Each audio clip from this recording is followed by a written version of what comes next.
Welcome back to the Talking Sports Podcast, hosted by Peter DiBiasi and John Rocco Trumpbour, right here on YouTube, Apple Podcast, and Spotify. Guys, we appreciate you guys clicking on this episode. If you're watching on YouTube, drop a like, drop a comment, subscribe to the YouTube channel. We are almost at 3K, kind of out of nowhere randomly, but we appreciate everyone that's supporting. If you're an Apple Podcast or Spotify, subscribe to the podcast, leave a review, leave a 5-star, all that fun stuff. JR, how we doing? I'm doing good, Pete. How are you? I'm good, man. I'm ready to talk some NBA finals. But before we do that, tell everyone about social media, all that fun stuff, and our sponsor. Yeah, guys, we are on Instagram, Twitter, TikTok at Talking Sports PD. If you haven't followed us already, please look it up. Give us a follow. The NBA draft's coming around soon. So we're going to be posting some, prospects we like on the platforms there. So at Talking Sports PD, Instagram, Twitter, and TikTok. And also we'd like to, we're going to keep reiterating this every episode. We are, officially sponsored by Underdog Fantasy. So use promo code TSP while creating your account, and Underdog's Fantasy will double your deposit. Yeah, going on a blank here, but they'll double your deposit up to $100, and anywhere you have to deposit 10 or more. So if you use our code TSP, you'll get more money to use in the app. So who doesn't want more money? So code TSP, and they'll match your first deposit. And of course, like Pete said, we're on Spotify and Apple Podcasts as well. And at Talking Sports PD for all our social medias, Instagram, TikTok, and Twitter. Yeah, use code TSP. They'll match your deposit up to $100, minimum of $10 deposit on Underdog Fantasy. They have a lot of cool games, a lot of cool pick'ems. NBA Finals can be fun, MLB, NHL, all that fun stuff. So by the title of this episode, if you're on YouTube, Apple Podcasts, or Spotify, we're going to be breaking down the NBA Finals. You're going to be seeing this on either the day before or on the day of the NBA Finals beginning.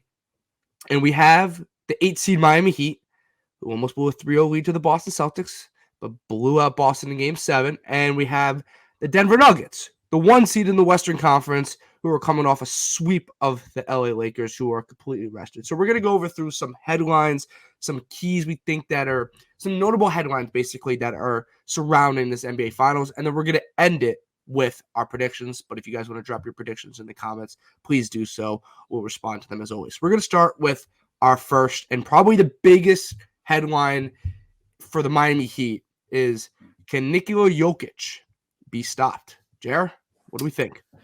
Yeah, so I'm going to go ahead and I'm going to say no. He's too dynamic of a player to actually stop him and do. Haven't thought about him much, but I consider him maybe the most dominant player in the NBA right now. I mean, he has 2 MVPs to show for it. He's been cruising through these playoffs. So the Heat can't go into the series looking like they're going to stop him. I think Bam Adebayo needs to step up, and I think he is a good matchup for Jokic. Obviously, Jokic has the height over him. He's 7 feet, whereas Bam's, I think, like 6'8", 6'9". So Jokic's got the height in the post. But where Jokic is so tricky, and this is why he can't be stopped, is because of his playmaking and his passing, and his team just feeds off that. Like Murray, Porter, the whole team stands by in the corner for 3. And they'll just kick it out to them, or just Aaron Gordon lob. So they can't stop him. However, I think they need to make Jokic a scorer, kind of take away his playmaking a little bit as much as you can. Not like leave people open, play great off-ball defense. So I don't think you could stop Jokic, but you need to, take away his playmaking and kind of make him a scorer. I mean, he's going to pit 20 plus on you every game probably. And that's not how you're going to win or lose, though. You need to stop the rest of his team. That's when the Nuggets get so dangerous. So you got to make him a scorer and kind of take away his playmaking, if that makes sense. No, I don't think Jokic can be stopped because I don't think there's anybody that has proven to be able to stop him, right? Like, if you just look clearly at his postseason stats, right, and that's all that matters at this point, you can toss out the regular season, and he's played 15 postseason games. He's averaging 29.9 points per game, 13.3 rebounds, and 10.3 assists. He's averaging a triple-double right now in the postseason.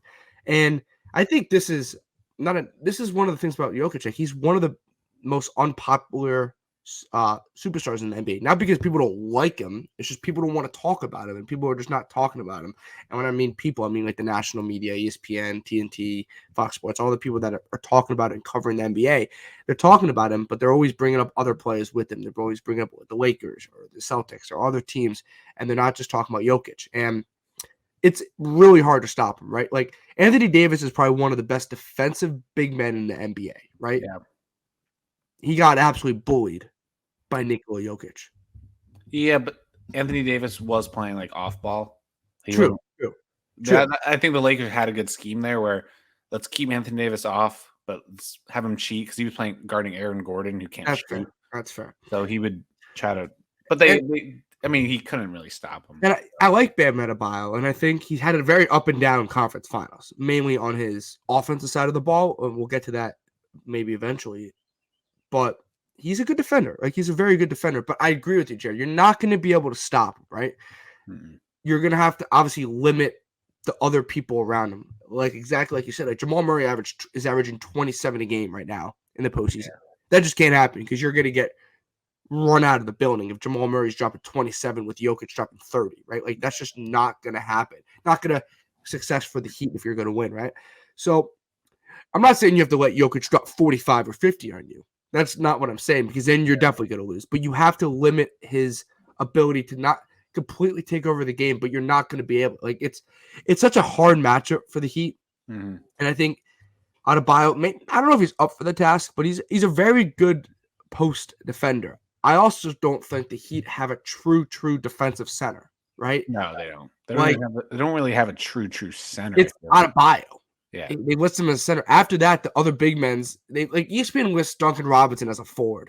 Yeah, well, Duncan Robinson ain't no. Yeah, he's not. No, he's not a forward. No. And then you also have Kevin Love, who played 18 minutes a game in the postseason so far. Like, no, Cody Zeller 9 minutes a game so far in the postseason. Omar, you're at 2 minutes a game so far in the postseason. Udonis Haslem. Like, we're done, right? It's Bam Adebayo or bust when it comes to guarding. Mm-hmm. When it comes to guarding Jokic, it's Bam Adebayo or bust. And that's a tough matchup that he's gonna have to go for multiple games in the series. That probably takes him out a lot of energy out on his offensive side of the ball. Yeah, and for Bam, you say he's good post defense, and I agree with that. But for Bam, I think his strength will come from being versatile and athletic on the defensive side. You know how, like, when Jokic brings it up, being able to guard that and not just sagging off until like Jokic could, get into the post. Yeah.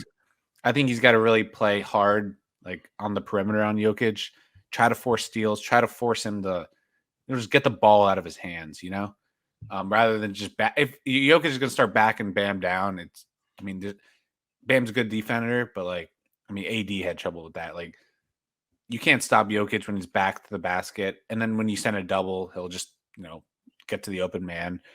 So I think Bam's really got to prioritize his strength. And I think that's his athleticism, versatility. And hopefully that'll create kind of a fast break pace, kind of speed up the pace. Because I think that'll be ultimately how the Heat, win. Well, one of the reasons the Lakers got swept is there was times in the fourth quarter of that series where Jokic was invisible. Like, he was just not. I think I know at least one game he had 0 points. I don't know if it was 2 games he had 0 points in the fourth quarter. I know at least 2 games he was shut down in the fourth quarter.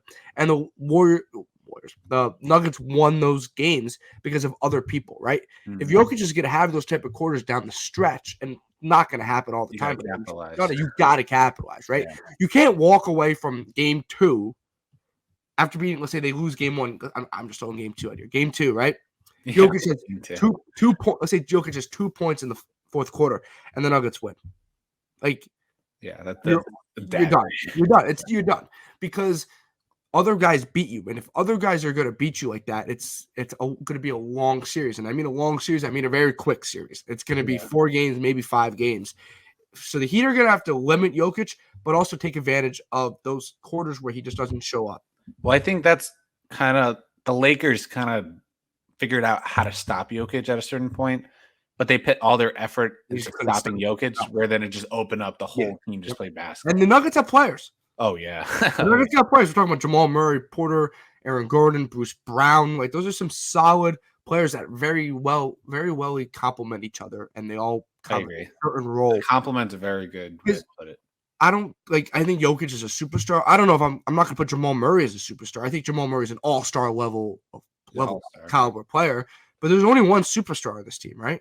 Like, and I think the Heat, I think Jimmy Butler's a superstar, but Adebayo is probably more of an all-star. I think he's closer to being a superstar than Jamal Murray is. Jamal Murray's playing better than Adebayo is this postseason, but in the sense of career, I think Adebayo's probably has a higher. They also just do different things, you know. One's a scorer, one's kind of. I'm comparing a point guard to a big man. I get it, but I'm just saying I think the Nuggets have built a very, very complete team around Jokic. They kind of complement him and that kind of do all their things. But if you also have Jamal Murray averaging 27 a game in the postseason, that's going to help.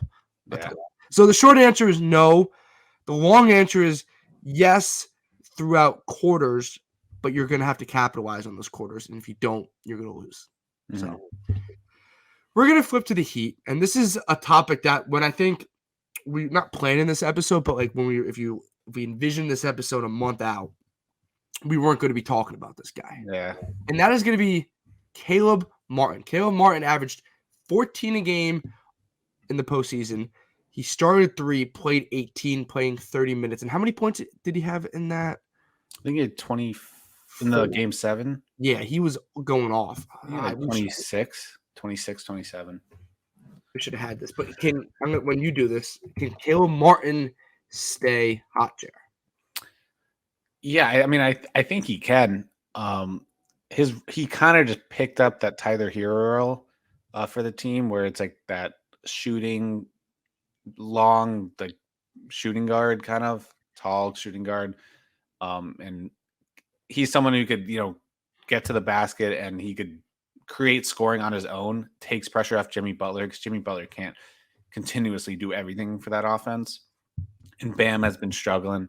So they needed someone like Caleb Martin to step up, and he did. I think he can continue this because, I mean, if you look at it, who's going to be guarding him? Maybe Porter? No, Porter would be on. No, Porter wouldn't be able to Jimmy. guard. Probably either Bruce. Porter can't guard Jimmy either. It would be Aaron Gordon on Jimmy, I think. So then either Porter.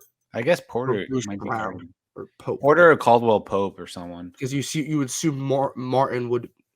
Martin. You see Murray would be on Vincent. Yeah. Vincent, I mean, you got Michael Porter or Caldwell Pope or Bruce Brown, like you said, one of those 3. And I think Caldwell Pope's probably the best, or Bruce Brown, best 2 options. If Porter's not a great defender. Porter can't guard Caleb Martin. And if he does, Caleb Martin's got to take advantage of that.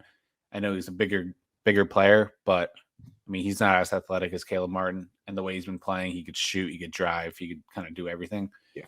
So I think he can stay hot. It's going to be interesting. I know we're probably going to talk about this, but if and when Tyler Hero comes back, who's going to – because I don't know if Tyler Hero is going to automatically take that role back. I don't know if he can, if he's healthy enough.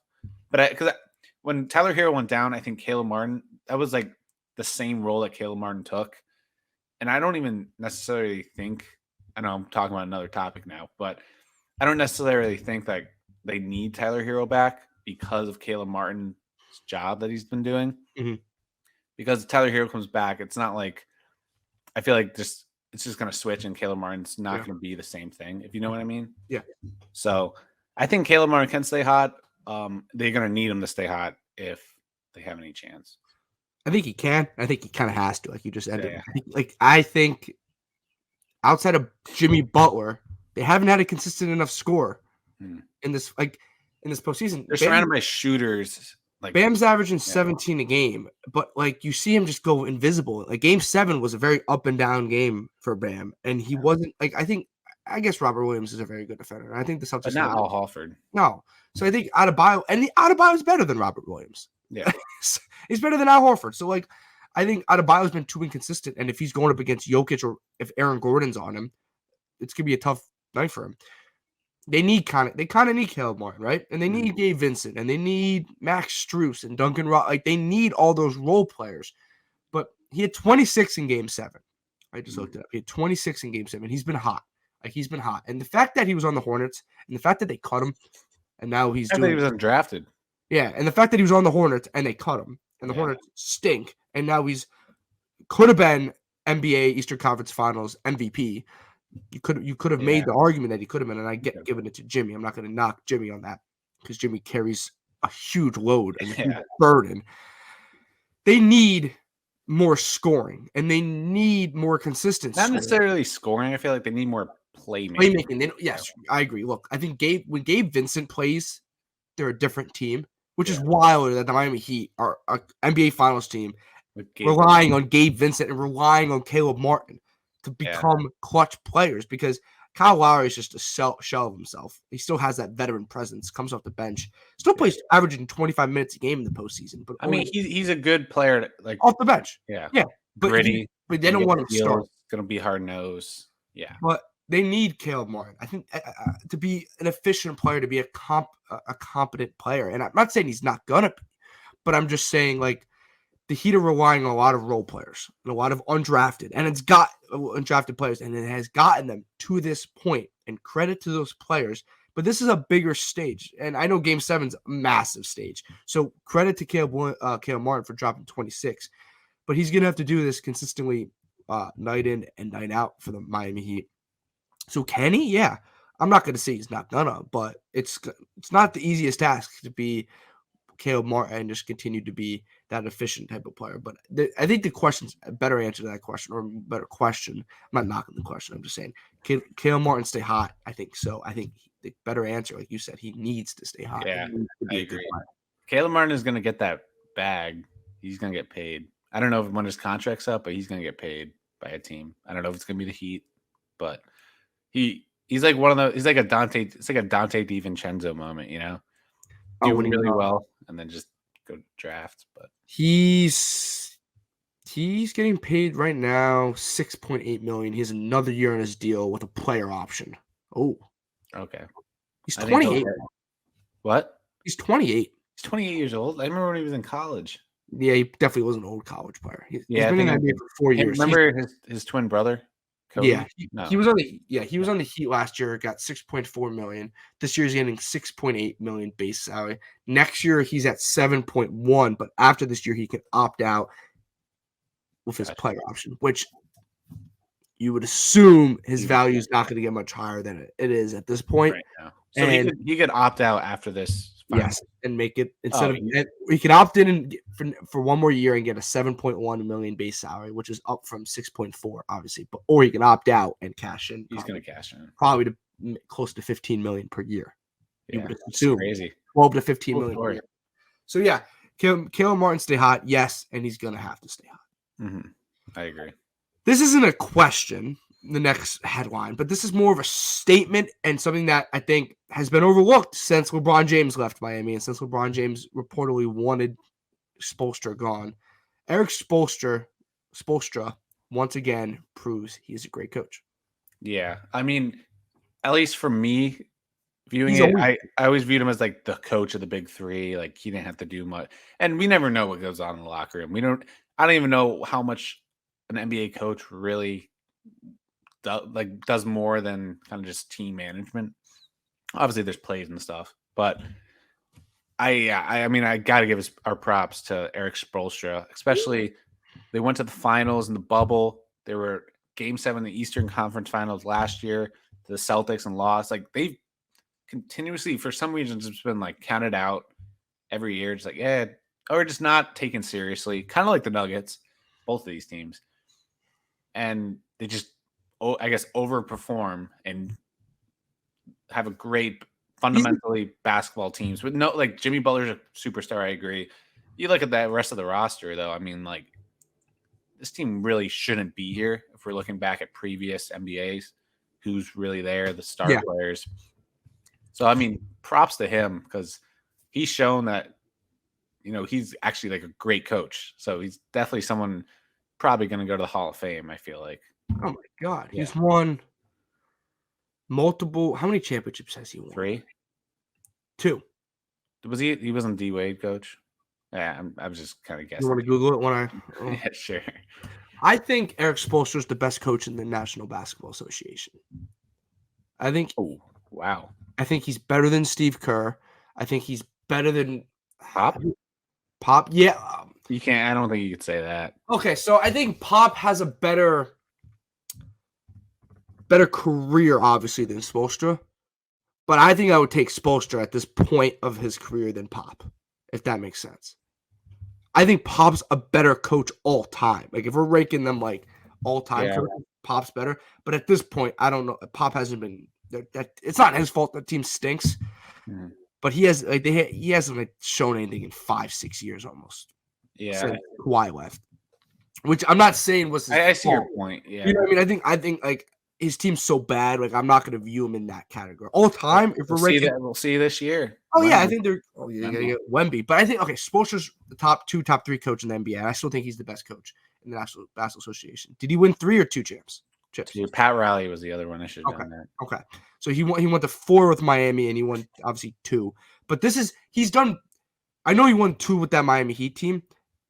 This collective Heat team in the last 3 to 4 years is his best coaching job in his. 100%. He went to the bubble finals, was completely outmatched by that Lakers team.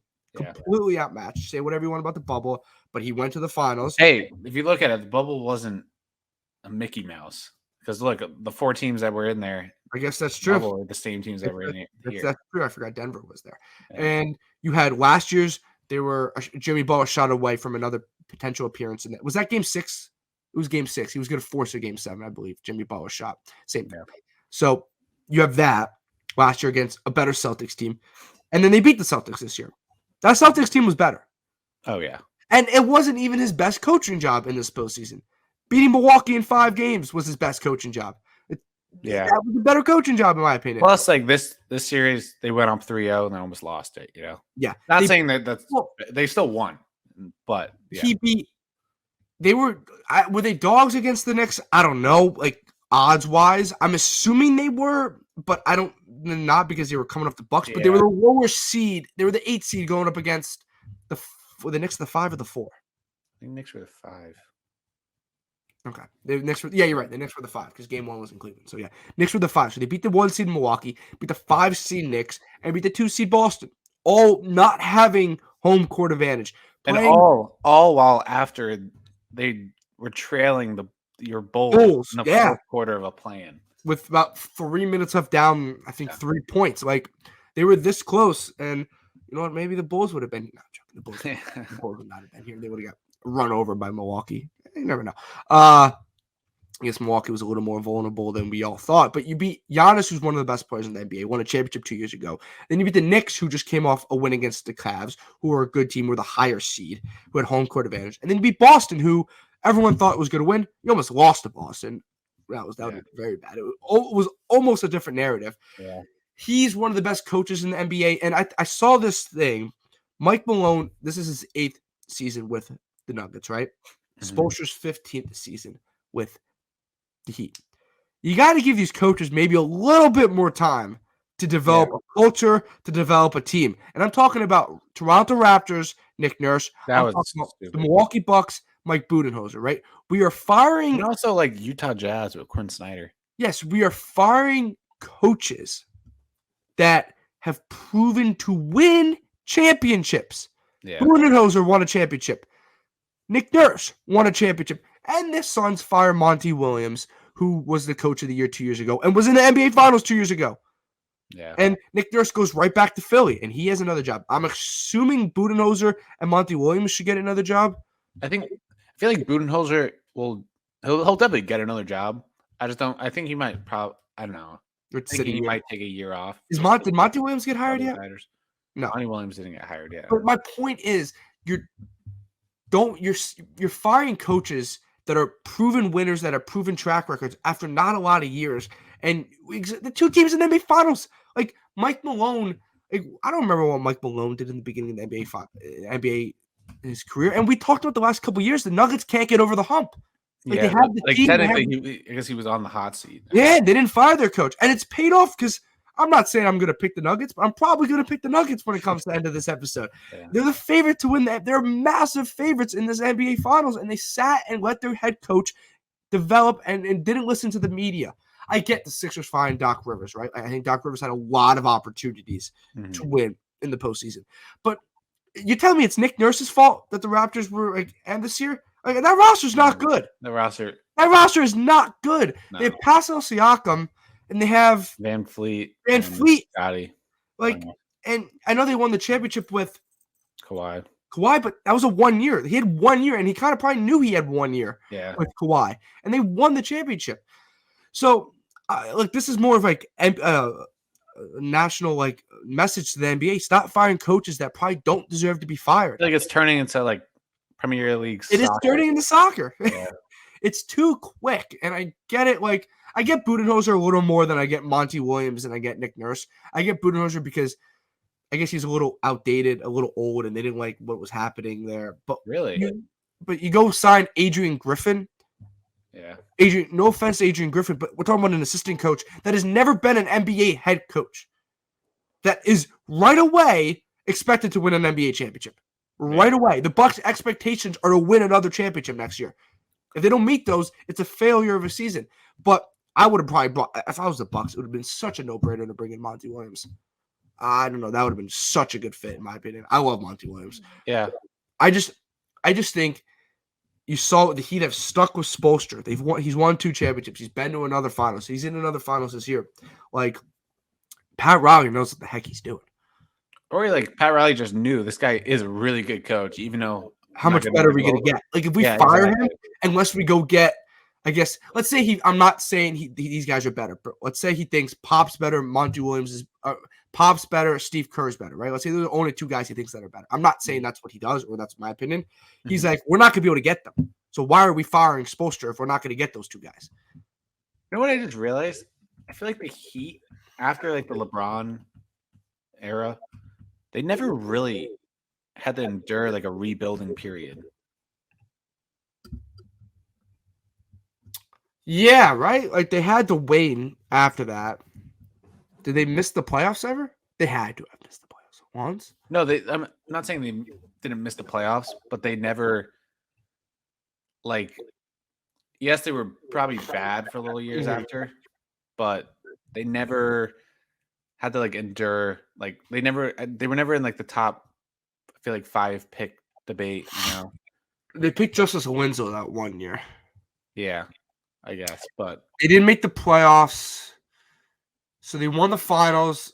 They lost the finals, won the finals, lost the finals, right? And then the following year after LeBron left, they were 37-45, missed the playoffs. The next year, they lost in the Eastern Conference semis, then missed the playoffs, then lost in the Eastern Conference first round, then missed the playoffs, and then bubble, lost in the finals, lost in the Eastern Conference first round in 2020, 2021, lost in the Eastern Conference finals last year, and now we're here. Yeah. The worst record since LeBron left was 37-45. 37-45, yes. That's not. And then they also went 41-41 and 39-43. So I mean, yeah, they made the playoffs, and they also haven't bottomed out. Yeah, that's what I'm saying. Like, I'm thinking of like rebuild. Like, okay, we're bad. We're gonna get a good draft pick. Like, let's trade everyone and just do it again. Yeah. No, that's fair. That's 100% fair. So props to Spoelstra for that. Yeah. Okay, we're going to stick with the Heat, and we're going to go to our final main headline before we get to some keys to the series and our predictions. Do the Heat need Tyler Hero to compete in this series? Yeah, so I kind of mentioned this within the Caleb Martin topic. My first instinct was like, no, they don't, because I feel like they play very similar styles. Okay. But now I'm thinking of like, let's say you have Caleb and Tyler Hero on the court at the same time. Those are 2 playmakers and shooters at the same time, surrounded by Jimmy. So I think it can't hurt, but I don't think they need him because of what Caleb Martin's been able to do. But I'd be interested to see how Caleb Martin and Tyler Hero, the new Caleb Martin and Tyler Hero, play on the same court with each other. I think they do. You think they need him? And the report is they won't get him back till game 3. I think they do because I think we saw how much load Jimmy Butler had to carry in that 7-game series. And that 7-game series had to be draining, not just for Jimmy, but for the rest of that roster, right? Yeah, but I think no matter what, he's got to carry a load. I agree. But you can help him with Tyler Hero. Yeah. Tyler Hero helps him because I think he's your third best scorer behind Adebayo and Jimmy. Like, I think he's a better scorer than Caleb Martin and Gabe Vincent, or he's proven to be in his career. It also helps Caleb Martin. It helps Gabe Vincent. Like, it just opens up the floor. It opens up the scoring for the Heat. I think if they want to win the series, they need Tyler Hero. I don't think they can win this series without Tyler Hero. They're going to get him back most likely in game 3. That's what all the reports are saying. If they're 1-1, let's say going to game 3 and he comes back, they can win that series. But if they don't get Tyler Hero back or back in time, I think they don't win the series. I just don't think there's enough scoring, enough playmaking on this Miami Heat team. And after what they just endured through the 7-game series, we're talking about a really fresh Nuggets team. This also could work in the reverse. We're talking about a momentum with Heat, but I don't know how much momentum the Heat have. I get it. They won game 7, and that gives you a little momentum, but we're also coming off 3 out of the 4 losses. Yeah, but you forget about that. You do. That's what I'm saying. I'm saying, but it's not like the momentum Boston would be having right now. Heading into game 1 tomorrow, Thursday night against the Nuggets.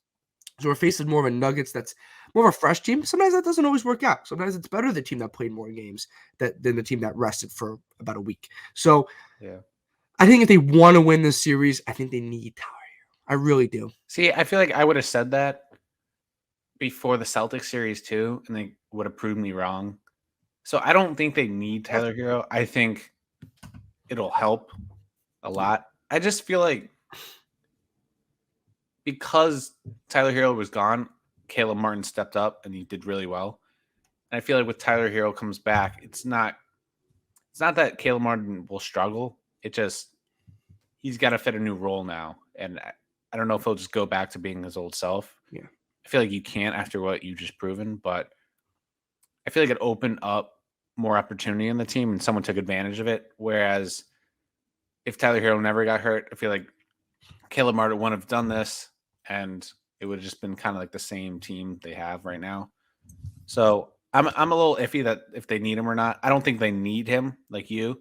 I'm thinking it'll probably obviously help them with him. But I agree, Tyler Hero is definitely, I think, a better scorer than Caleb Martin. But yeah, I don't think they need him necessarily as much as it'll just help take a load off when Jimmy's on the bench or that's fair. Caleb Martin's struggling. I just think if you're the Heat, you need as many scoring options as we can. Also, I mean, we talk about Tyler Hero's offense, but on the defensive side, he's kind of a liability. That's true. That is true. I just think because outside of, I guess Max Strus is averaging 10 a game, but I don't know how much I want to rely on Max Strus. The thing with the Heat, it's like there's Duncan Robinson, Max Strus, like they're shooters. Yes. You can't rely on them for anything except hit open shots, you know? So I want to say they don't need Tyler Hero. I really do because it makes the series a little more enticing because he won't be back to game 3 potentially or even game 4. I just think there's too much firepower on Denver where the Heat are going to have to match that, and I think Tyler Hero does help that. I know it potentially might take away from what Caleb Martin has done, but I think it just makes the scoring a little more balanced for the Miami Heat, and it gives them way more options. If Caleb Martin or Gabe Vincent have an off night, there's more options because if they have an off night without Tyler Hero, there's a little less kind of firepower that he can bring. Yeah. So I think that's the problem, the Heat depth potentially with their scoring, because I don't trust Strus consistently or Duncan Robinson or Kyle Lowry. So it's Gabe Vincent, Martin, Adebayo, and Jimmy. And I honestly can't trust Bam Adebayo recently. Because it's doing enough. No. I agree. So I think they do need Tyler Hero if they want to compete in the series and win this series. So that's just my opinion. Okay. Jared, give me a key to this series. It could be for the Heat. It could be for the Denver Nuggets. It's going to be for both teams. If one team could take advantage on either, But so it's key to the series for me is Aaron Gordon will probably be matched up against Jimmy Butler, I believe. That's what I'm expecting. Mhm. So the key to this is you got to win that matchup for either team. If you're Nuggets, Aaron Gordon's got to not shut down Jimmy, but I mean, kind of shut him down if you want to win. And on the Heat side, Jimmy's got to take advantages and like still play, Jimmy Butler basketball. Because Aaron Gordon's a great defender. He's versatile. He's bigger, so Jimmy can just back him down like he's done to some guards. Mhm. And Jimmy's got to figure out a way to still score, still be effective for the Heat, whether that's become a playmaker more. But I think at the end of the day, the Heat need Jimmy Butler to score. So he's got to figure out a way to do so with a bigger defender like Aaron Gordon on him. So I think that's a key matchup to look at, and it's key for each team. They got to win that matchup to win. I think the biggest key to this series, I'm just going to say it overall, Bam Adebayo. Yeah, I was going to say that too, yeah. Because I think we know what Jokic is bringing. I think we know what Jamal Murray is bringing. I think we know what Jimmy Butler is bringing, right? So you get the two best players in the Nuggets. We kind of know what they're doing. We got the best player in the Heat. We know what he's doing. We need that second player on the Heat to make this a legit series, and that's Bam Adebayo. It probably has been Caleb Martin, but Bam Adebayo is the second best player on this Heat team. Mm-hmm. We need Bam Adebayo to I don't know who. I'm not a Heat fan, so not we. The Heat need Bam Adebayo to play like a superstar. They need him to be consistent on offense. They also need him to be consistent on defense. Mm-hmm. If the Heat don't get a consistent enough performance night in and night out from Bam Adebayo, this series could be in deep trouble. I think we saw too much inconsistencies from Bam Adebayo, but it didn't against the Celtics, but it didn't hurt them because the Celtics weren't rolling out Nikola Jokic. They were rolling out Al Horford, and they're rolling out Robert Williams, who are nowhere near the level of Nikola Jokic. We need, why do I keep saying we? The Heat need Bam Adebayo to be a consistent playmaker. And I'm not saying he has to drop 40, but I don't want to see 15 points, Bam. Like, we need 20 to 24 a game, which is a lot from Bam. But we also need him to be a defensive monster on the other side. So I think the biggest key to this series, if we want to see this series go past 5 games, is Bam Adebayo. Yeah, I would agree. As much as offense will be very helpful for them, not saying he doesn't need to score. Yeah. I think, like you mentioned at the end, when you say like you need Bam to step up, I'm talking also about like rebounding, defensive rebounding, offensive rebounding, and just points, dominating the paint and playing great defense. If he could hold Jokic to 24, 7, and 8, like that's a good game. I would say for Jokic standards, the guy's been playing unbelievable. So if you can just hold it, like that's a good game from Jokic still, but like you're kind of shutting him down a little bit.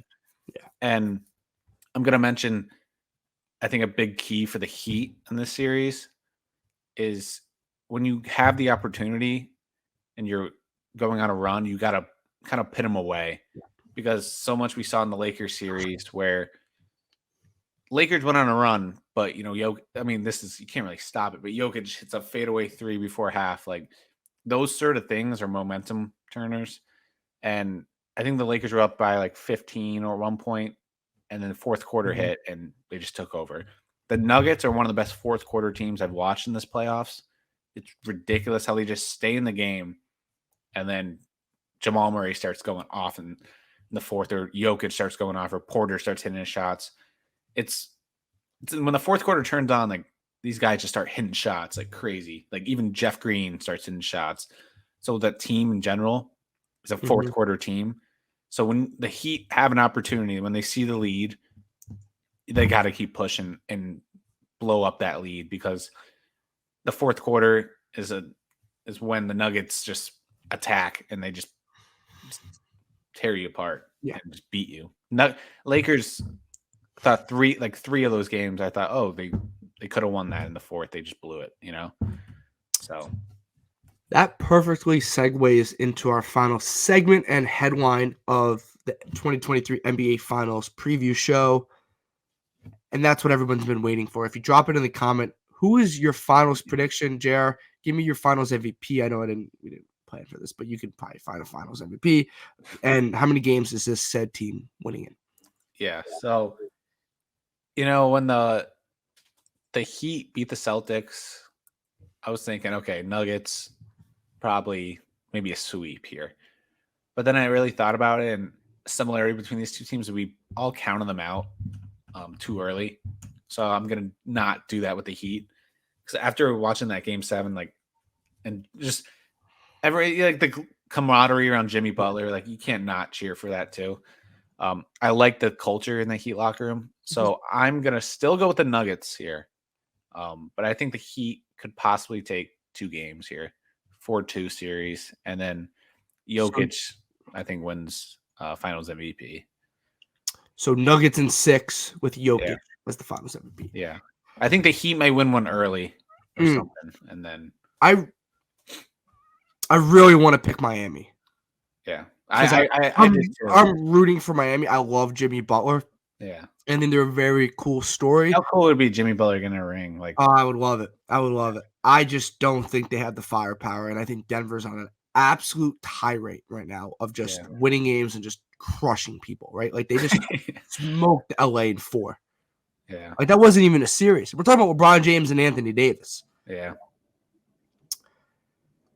I like your Nuggets in 6. I thought about it, and I thought about it. I would be shocked if it got back to Miami. Not shocked, but I would be surprised if it got back to Miami for a Game 6. So I'm going to go Denver in 5. I think Denver wins Game 1. I think Denver wins Game 2. Miami gets Game 3. Denver wins 4. It goes back to Denver for 5, and Denver takes home the series. I got Denver in 5, right? I think you have Denver in 6. I have Denver in 5. We're really not far off on this at all. I want to say it's not going to be Nikola Jokic to win Finals MVP, but I'm just kidding myself. It's Nikola Jokic. I was going to maybe Jamal Murray if he goes out. No. Oh, I could be cool and say Jamal Murray or Michael Porter Jr. But if Jamal Murray goes off, that means Jokic probably has 15 assists, Jokic is going to be Finals MVP. Yeah. It's going to be Jokic Finals MVP. So we both agree on Jokic Finals MVP. JR has Denver in 6, and I got Denver in 5. Miami, part of me really wants to believe that it's going to go to Game 7 somehow, some way, but I just couldn't pick that. I'm shocked you went to 6 with Miami. Yeah, I've after watching Miami in this Eastern Conference, they're going to battle. They're going to battle. They're going to battle. There's something that I feel like the Nuggets haven't faced yet in that West. But do they battle and just lose Game 2 by 2 points or something? Do they battle and give all their out in Game 2? That's what happened with the Lakers, man. And they're down 2-0, and then you're just a lifeless. You're the life is sucked out. That's why you got to put them away. 100%. So Jared has Denver in 6 with Jokic winning Finals MVP, and I got Denver in 5 with Jokic winning Finals MVP. Guys, comment down below who you guys think winning the Finals MVP, who you guys think is winning, all that fun stuff. JR, this was a fun episode, man. Yeah, this was fun. Always fun talking about it's to me, it's cool how it's different finals than we're used to seeing. It's more team basketball. I guess that's so. I did enjoy last year's finals though with Golden State and Boston. Yeah. I did enjoy. I'm not the biggest Warriors fan, so I know you're not. I know you're but no, hopefully this changes a little bit of the NBA star-driven league. Hopefully, people buy into this process. You muted yourself. That's my bad. Yeah, but so you got to win none of the star-driven league stuff. So. How'd you mute yourself? I don't even know. I wasn't even touching my computer. Okay. But.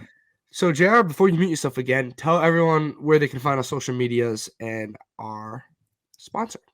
Yeah, guys, you can find us on Instagram, Twitter, and TikTok at Talking Sports PD. We're on Spotify, Apple Podcasts, and also Underdog Fantasy. Use code TSP, and they'll match your deposit. Throw in 10, get 10 back. So you got 20 in the bank then. So yeah, at Talking Sports PD on social medias and and code TSP for Underdog Fantasy. Sorry, make you go crazy with the banners over there. You're good. Yeah, guys, everything's in the description, like Jared said. TikTok, Instagram, Twitter, Apple Podcasts, Spotify. If If you're on YouTube, subscribe to the channel. Road to 3K we're almost there. We're almost there. So subscribe to the YouTube channel. It's be awesome. I know obviously that's our main platform. Drop a like, drop a comment. All of that. You got winning. Yeah, tell us who you got winning. And as always, we are sponsored by Underdog Fantasy. Use code TSP. That's going to do it for 2023, or our 2023 NBA Finals preview. We'll be back with some potential Champions League.